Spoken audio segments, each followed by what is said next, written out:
Oke, baik sahabat Kompas TV, kembali lagi bersama kami. Sekarang saya sudah bersama dengan kuasa hukum dari Saka Tatal, Bang Edwin Patogi Pasaribu. Bagaimana kabarnya, Bang? Alhamdulillah sehat, Bang Teo. Apa kabar? Oh, baik, terima kasih, Bang. Nah, baik, Bang. Kasus Vina ini sampai saat ini kan masih hangat ya di pembicaraan lah. Nah, dan Ya, sebelumnya dua teman Vina, Mega dan Widya itu mengaku sempat menghubungi atau chat Vina sebelum ya, akhirnya ditemukan kecelakaan dan kemudian meninggal. ya, Dan kemarin lah bisa dibilang Bang Edwin dalam akun Instagramnya itu ya, kita sebut membocorkan lah ya, ya, bocorkan hasil ekstraksi handphone milik Vina, benar ya Bang? betul. Betul. Nah, ini boleh dijelasin nggak sih Bang apa soal bukti ekstraksi ini kenapa kok bisa di tangan Bang Edwin dan kenapa baru terungkap nih? Ya, turun dari langit gitu aja. Siap-siap. Eh, jadi sebenarnya dokumen ekstrasi itu sudah ada di saya, ya. Hmm, Tetapi luput dari perhatian saya karena saya lebih berfokus kepada putusan, dokumen oke. putusan. Jadi saya membaca semua putusan perkara ini. Putusan 16 untuk Saka Tatal, putusan 3 untuk Rivaldi dan kawan-kawan, putusan Hmm, 4 untuk Hadi dan kawan-kawan, gitu loh. Saya baca semua putusan itu eh, dan di dalam perkara tiga perkara tersebut sama sekali tidak ada bukti baik keterangan ahli maupun bukti surat terkait dengan percakapan handphone, gitu loh. iya. Jadi karena tidak ada bukti terkait itu, saya jadi mengabaikan saja keterangan apa namanya data yang ada itu ya, data tentang ekstraksi itu. Ya, misalnya yang menjadi hal yang seragam dari tiga putusan itu, Bang Theo, Hmm, adalah bahwa perencanaan itu ada pada Dani. Dani oke. mengirim SMS kepada Sudirman, terus diteruskan kepada Saka Tatal. Isi SMS itu adalah untuk menyerang Eki, ya. SMS itu tanggal 17 Agustus 2016, 16. 10 hari sebelum peristiwa, Hmm, gitu. Tetapi tidak ada itunya, Bang Theo, nggak ada bukti dilampirkan. Jadi oke. bukti dilampirkan untuk memperkuat perencanaan itu oleh Dani, ya, itu nggak pernah ada dalam tiga berkas perkara tersebut, gitu.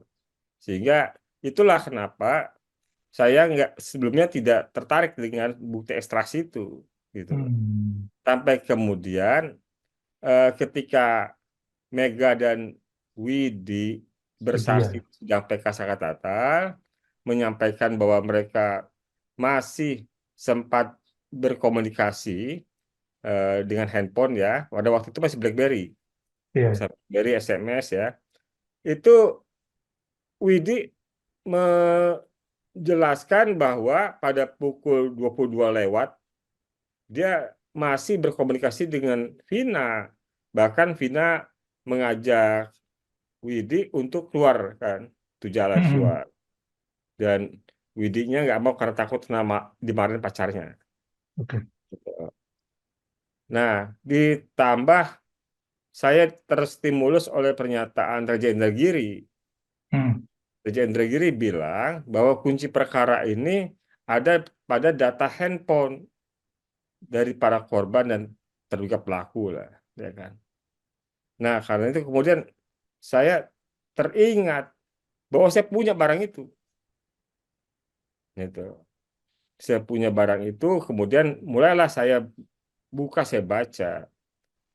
Hal yang paling buat wow buat saya pertama kali adalah ketika nanti kalau Bang Theo tampilkan, ya, hmm, itu di nomor 58 dari hmm, kolom tersebut.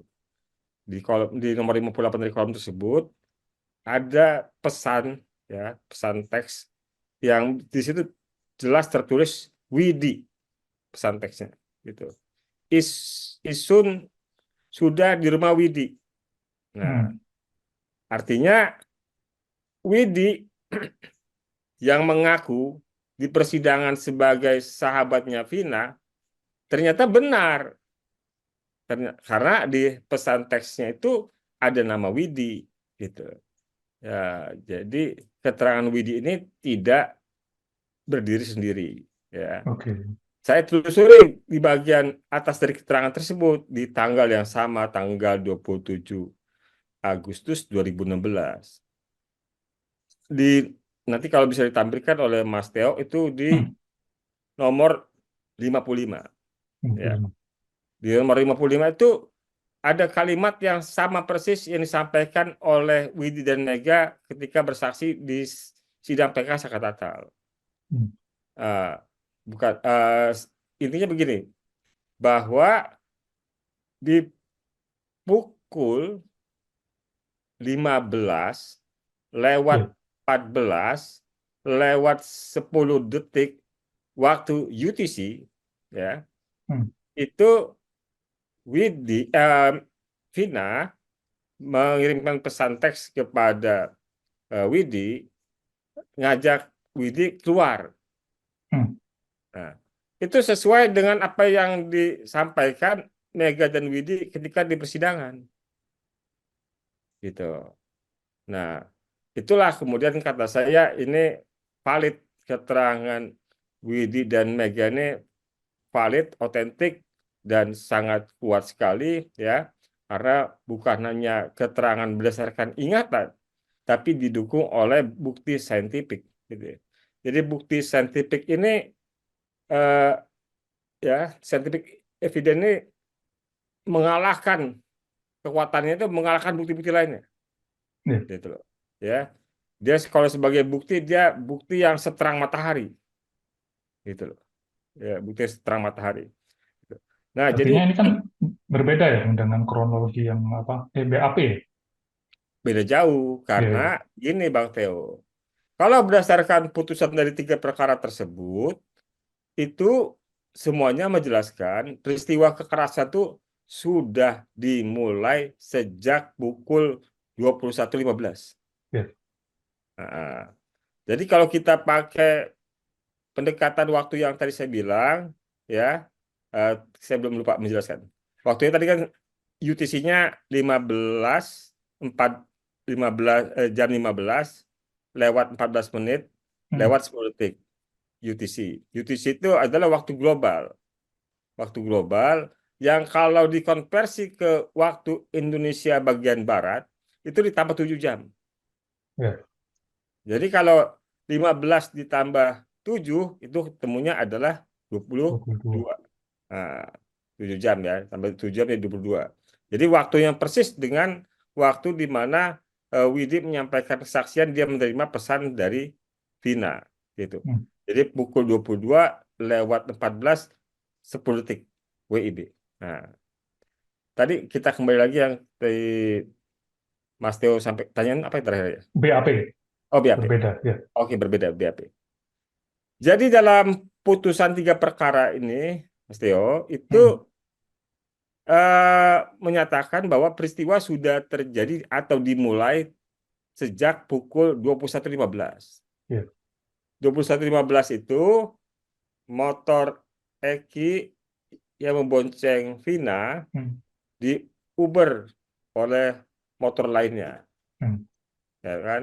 Sampai kemudian dipukul di flyover Talun pakai kayu, kemudian dibawa ke lahan kosong belakang showroom, Hmm. dianiaya, dibunuh si Eki, diperkosa Vinanya, dibawa lagi ke flyover Talun, diletakkan seolah kecelakaan, gitu loh. Rangkaian peristiwa kekerasannya berlangsung sejak 21.15, sejak pukul 21.15. Sementara pukul 22 lewat 14, Vina masih hidup. Nah, Hmm. begitu. Oke. Ya. Berarti apakah bukti ini menunjukkan bahwa kasus ini itu kecelakaan atau gimana, Bang? Oh iya, bukti ini menegaskan bahwa peristiwa yang dituduhkan pembunuhan dan pemerkosaan itu benar tidak ada, sebagaimana sudah sejak awal saya sampaikan Hmm. bahwa saya berkeyakinan ini laka lantas, gitu loh.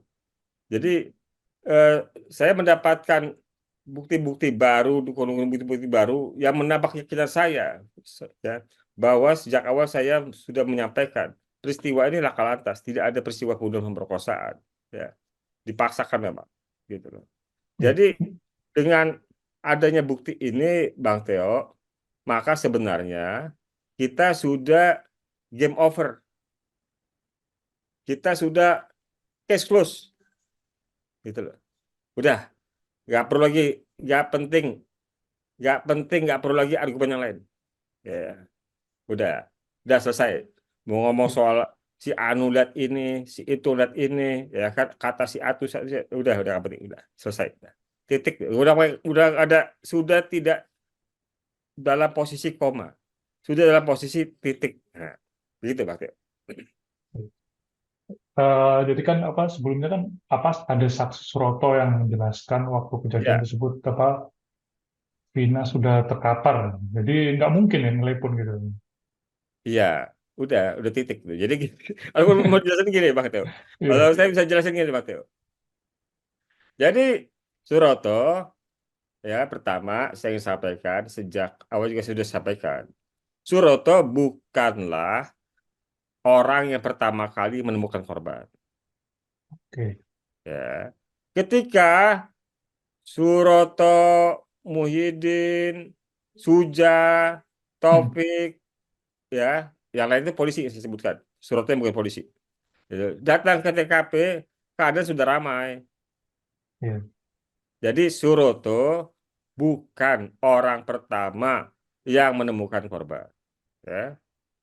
Kedua, keterangan Suroto tentang melihat kemaluan, tentang rok Vina tersikap dan kemaluannya terlihat, ini menurut saya patut diragukan. hmm, Kenapa patut diragukan? Karena Vina pada hari naas tersebut menggunakan pakaian, ya, itu semacam rok terusan, ya. Kalau ke bawahnya itu sampai dengan dengkul, iya, ya. Itu pakaian baju milik Widi. oke.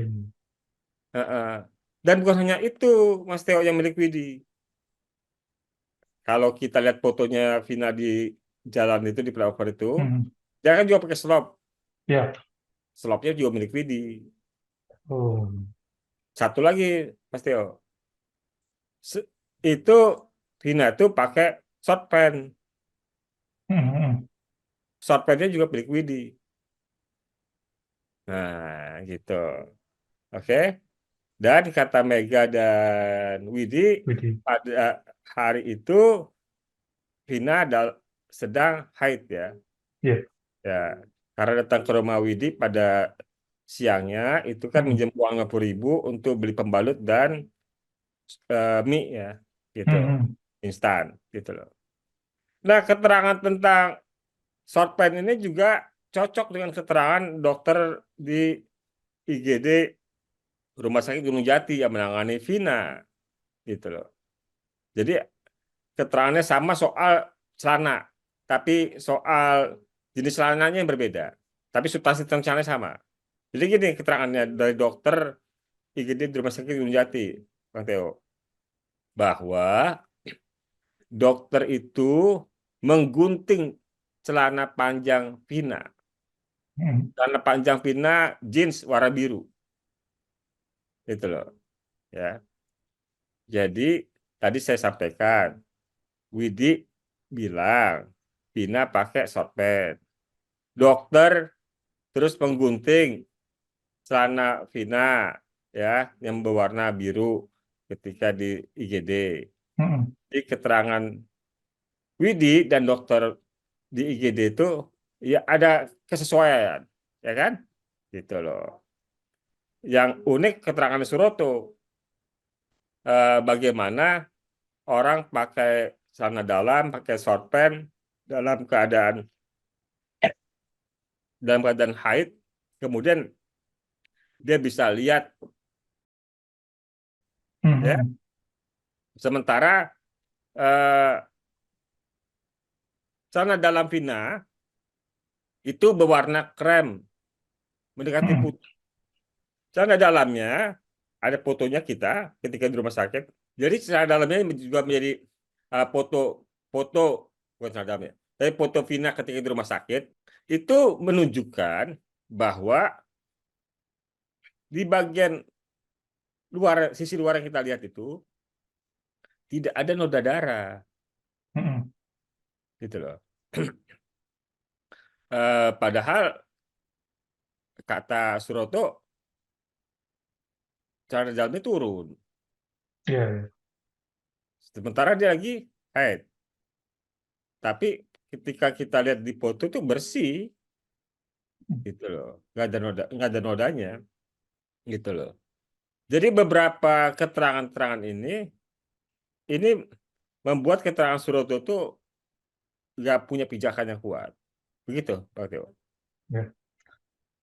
Terus kan tadi bicara soal bukti lah Pak, bukti Ya, apa ekstraksi chat dari HP Vina ya. Nah ya, itu selain itu, apakah ada bukti lain nggak nih Pak yang bisa menguatkan ini kasus kecelakaan selain foto dari foto lagi terus chat lagi gitu-gitu Pak? ya ada satu yang Mm-mm. sejak awal juga saya ragukan keterangannya, yaitu keterangan penemuan sperma Oke. oleh dokter forensik. Saya meragukan autentik autentisitas dari keterangan tersebut, gitu loh. Ya, saya sudah melihat kembali foto-foto ekshumasinya, Hmm. ya. Ketika ekshumasi itu memang ekshumasi ini adalah pembongkaran makam ya untuk Ya. dilakukannya otopsi kepada jenazah. Ketika ekshumasi tersebut memang ada kegiatan dokter yang melakukan pemeriksaan terhadap, Hmm. ya, tetapi tidak ada keterangan yang menjelaskan penemuan sperma tersebut. Setio.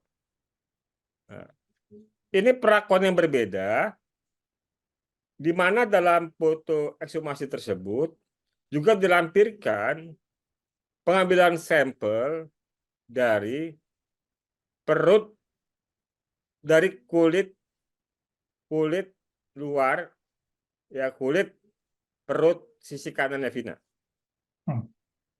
ya, kulit perut sisi kanan Vina, dan juga diambil sampel dari hati. Ya. Nah, sampel itu diperlakukannya harusnya itu dipoto, Bang Tio. Terhadap sampel itu harus dilakukan pemotretan di tempat ya. Hmm. Kemudian juga bukannya pemotretan, Bang Tio, tetapi terhadap sampel tersebut dimasukkan ke dalam wadah yang aman, ya, semacam toples lah, ya. Dan di luar bagian toples itu ditulis temuannya apa, gitu.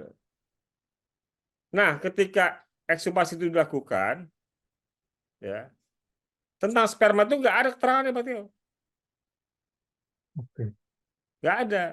Tetapi kok ketika laporan tentang ekshumasi itu diberikan kepada penyidik, kok kemudian muncul keterangan soal penemuan sperma, gitu loh, ya. Jadi apakah ini cocokologi apa gimana kan, gitu loh. Hmm. Oke. Terus kan tadi Pak Bapak bilang kalau ini berarti murni lah kecelakaan dan lain-lain. Hmm. Maka apakah bisa dibilang ini ada rekayasa, Pak? Atau Ya mungkin bukan, pandangan Bapak lah, apa adakah rekayasa untuk menutupi apa yang sedang tutupi, gitu, Pak? ya bukan lagi bisa dibilang, sudah bisa disimpulkan. Oh. Sudah bisa disimpulkan sejak awal ada rekayasa, Hmm. ada rekayasa. gampang saja, gampang saja untuk menyimpulkan itu.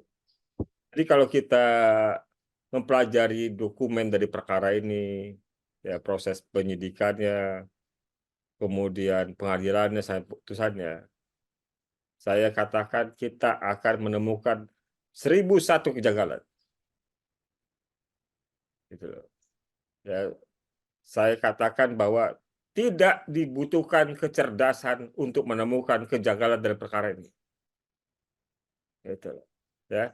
Jadi orang yang belajar hukum cukup mahasiswa hukum atau sarjana hukum S1 membaca putusan perkara dokumen ini, ya kan, akan dengan mudah menemukan 1001 kejanggalan.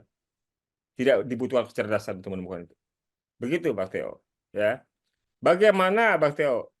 Dalam perkara pidana ada perkara yang tidak dimulai dengan penyelidikan.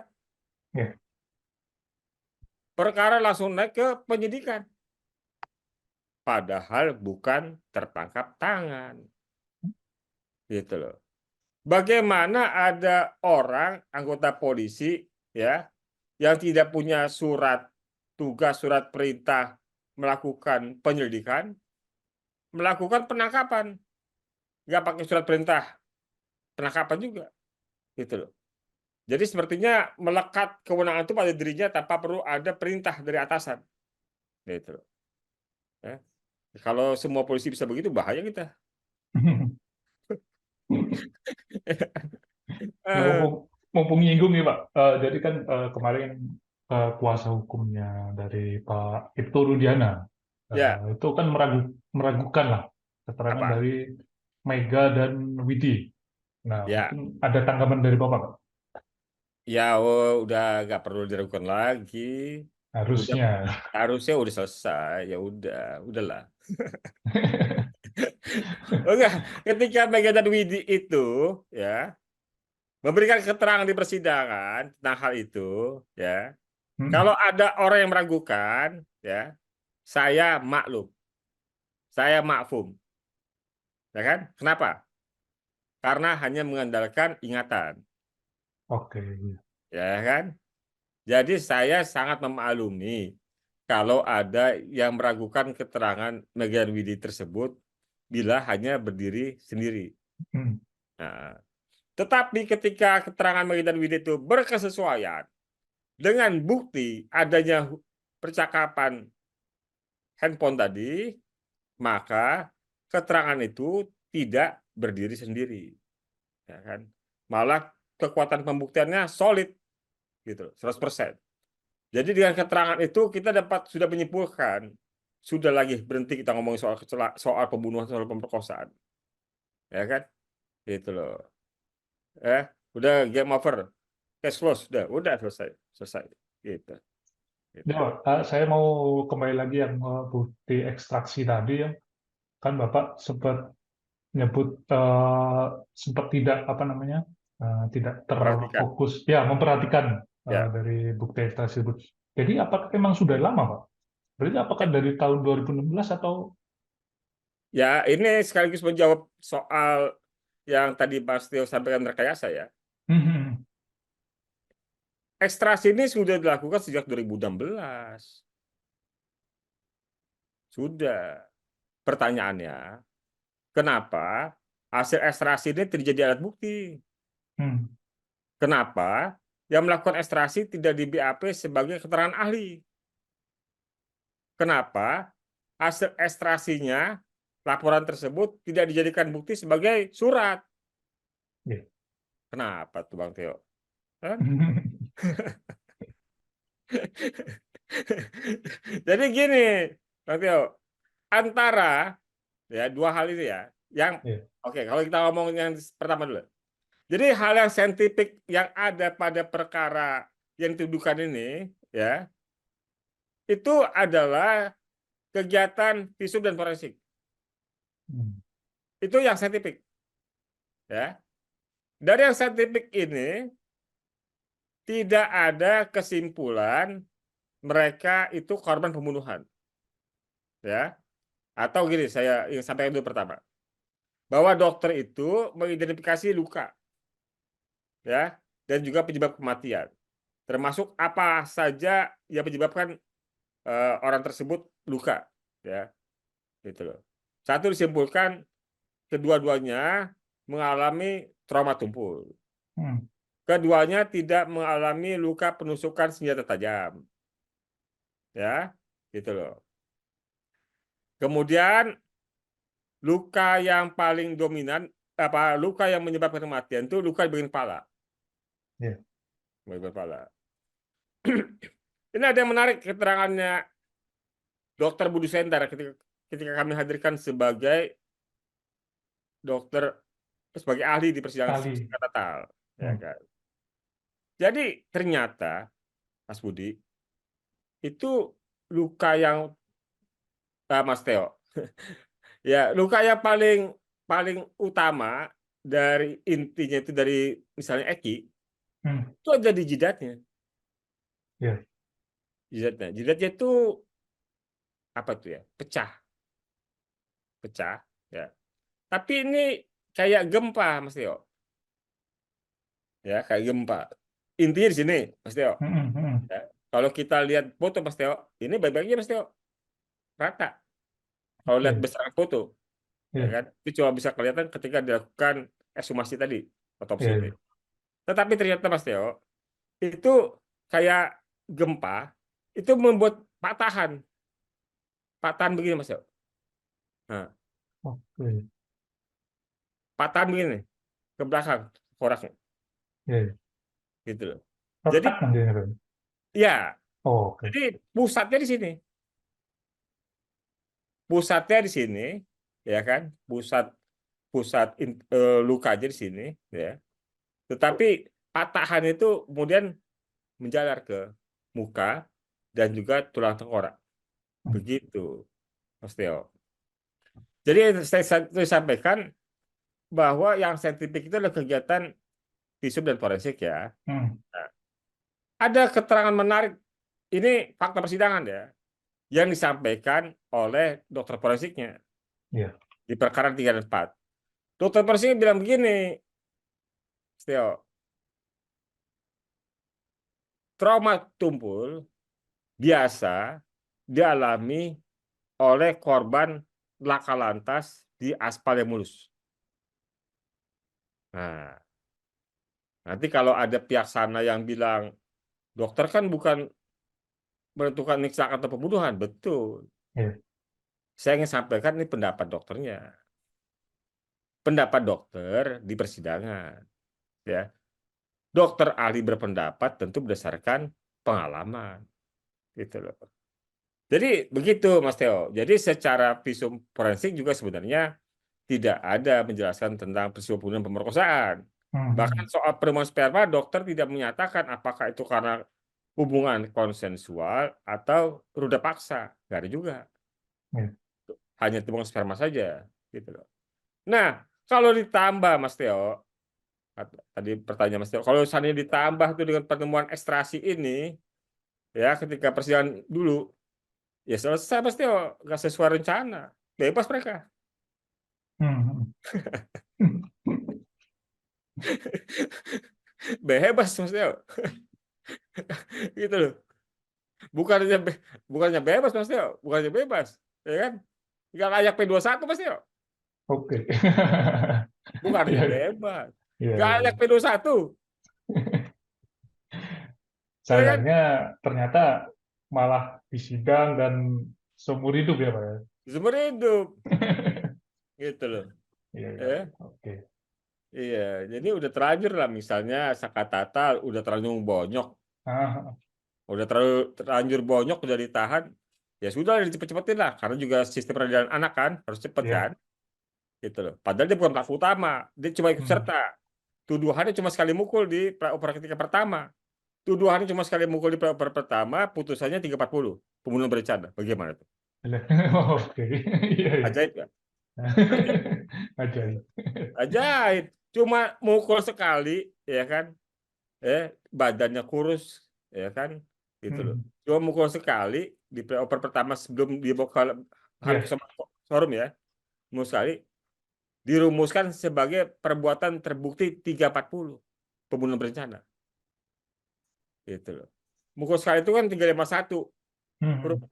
A, apakah satu penganiayaan ringan, terbukti 340. Gimana nggak ajaib? Gimana nggak ajaib? Ya kan? Itu. Kemudian, Mas Teo, yang ajaib lagi.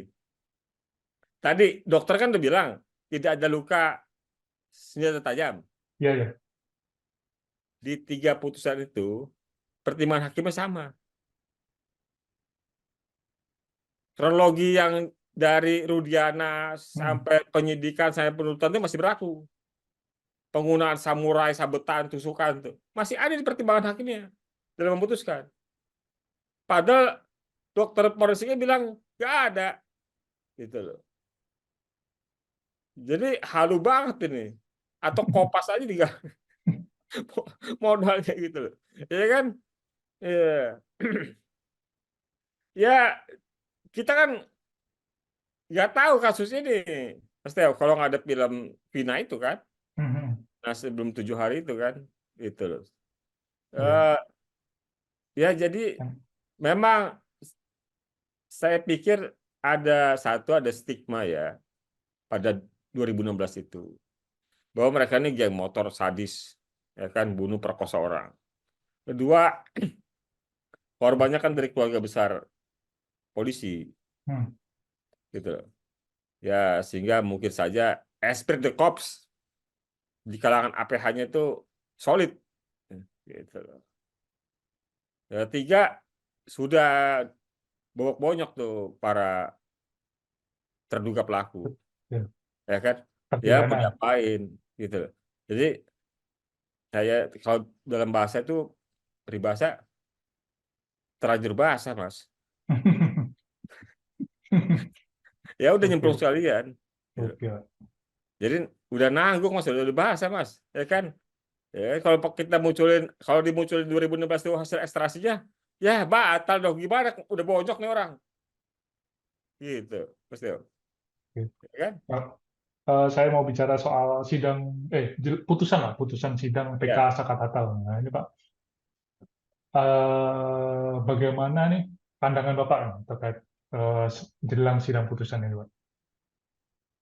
ya, saya punya harapan besar, ya. Profesor Haji Saripudin sebagai Ketua Mahkamah Agung, Hmm. ya, yang sebentar lagi juga menyelesaikan tugasnya, mungkin di bulan Oktober, meninggalkan legacy pada kasus Vina ini, gitu loh. Dengan cara memilih hakim agung pemeriksa PK ini, mereka yang memiliki integritas dan memiliki komitmen kemanusiaan yang tinggi, ya. Jadi kan kita ini gini, Mas Teo, kita kalau di lingkungan kerja, di lingkungan perkawanan kan kita tahu sifat kawan-kawan kita kan. Hmm. Nah, siapa yang jujur, siapa yang culas, siapa yang suka nolong, siapa yang berani, kan kita tahu kan. Gitu loh. Ya tentu Ketua Mahkamah Agung, ya, Profesor Haji Saripudin, yang kita kenal progresif, religius, dan alim ini punya pengetahuan soal itu juga. Siapa Dr. Hakim Agung ini yang putih, tidak abu-abu, tidak hitam. Gitu loh. Ya kan? Agar meninggalkan legacy yang cukup patut untuk menjadi apa namanya, momen, eh, menjadi momentum yang terbaik, ya, dari jabatannya di Mahkamah Agung di dunia peradilan. Satu itu. Kedua, dari dari munculnya data ekstraksi dari handphone Vina ini, ya, ini kan sekalipun belum pernah dimunculkan dalam persidangan, ya, Ya. ya, ini kan merupakan bukti yang cukup kuat, ya, bukti yang seterang matahari, gitu. Saya mengusulkan, mohon Presiden Republik Indonesia Pak Joko Widodo mempertimbangkan agar segera melepaskan 7 terpidana itu dari tahanan, dari penjara. Ya. Jadi selama lebih dari 8 tahun atau selama 8 tahun ini, negara sebenarnya sudah berhutang atas hilangnya setiap detik kebebasan dari 8 terpidana tersebut. Hmm. Gitu. Jangan hanya karena mereka pengangguran, karena mereka kuli bangunan, karena mereka orang kecil, nggak punya akses, bukan anak pejabat, bukan anak pengusaha, ya. Kemudian kita anggap mereka memang layak jadi expendable, layak dibuang, ya kan? Jadi nggak boleh, tidak ada rakyat Indonesia yang boleh dibuang dalam situasi ekonomi status apapun yang mereka melekat pada mereka. Gitu. Jadi saya berharap Presiden Joko Widodo mengambil langkah-langkah luar biasa agar 7 terpidana lainnya segera dibebaskan lebih dahulu sambil proses PK-nya tetap berjalan. Demikian Mas Theo, terima kasih. Oke. Jadi mungkin jika nantinya nih bakalan dikabulkan soal apa putusan sidang PK Tatal. Nah, mungkin apa ada dampaknya nggak sih Pak kalau menurut Bapak? Ya tentu Hmm. pasti. Jadi putusan sidang Pak Sakatatul bila dikabulkan, yaitu karpet merah buat 7 terpidana lainnya Mas Theo. Hmm. Kan tinggal satu aja novumnya. Novum buat 7 terpidana lainnya kalau putusan Sakatatul dikabulkan, novumnya adalah putusan itu. Artinya Sakatatal akan jadi apa ya Pak? Saksi, ya saksi ya Pak, untuk mereka. Ya iya, mau jadi saksi mau apa terserah. Tapi menurut saya Oke.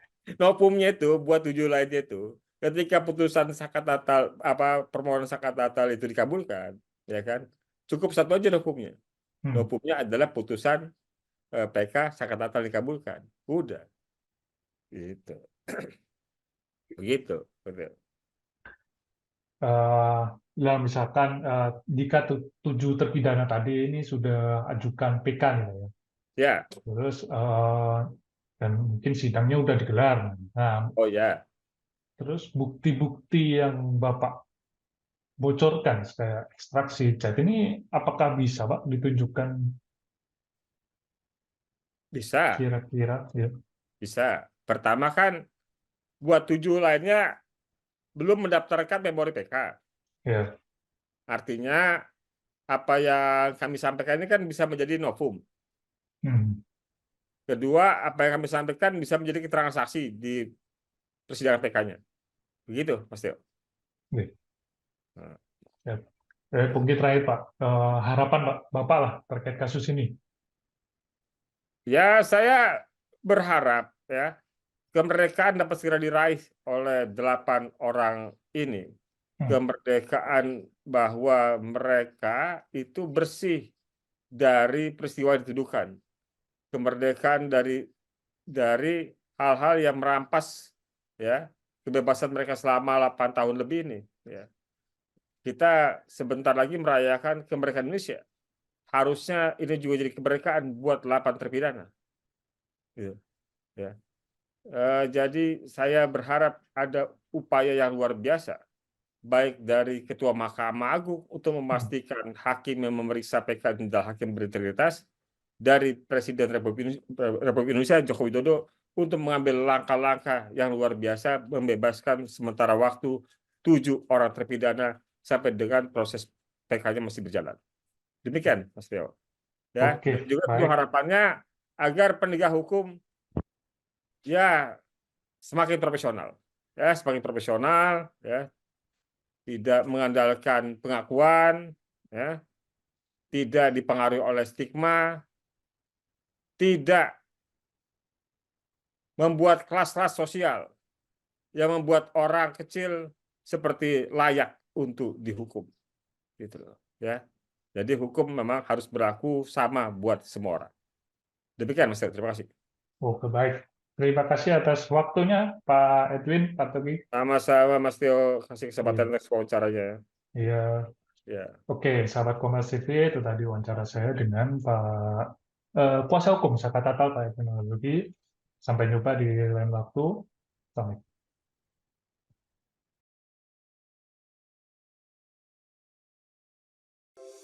Di antara banyak sumber informasi, kami layak dipercaya.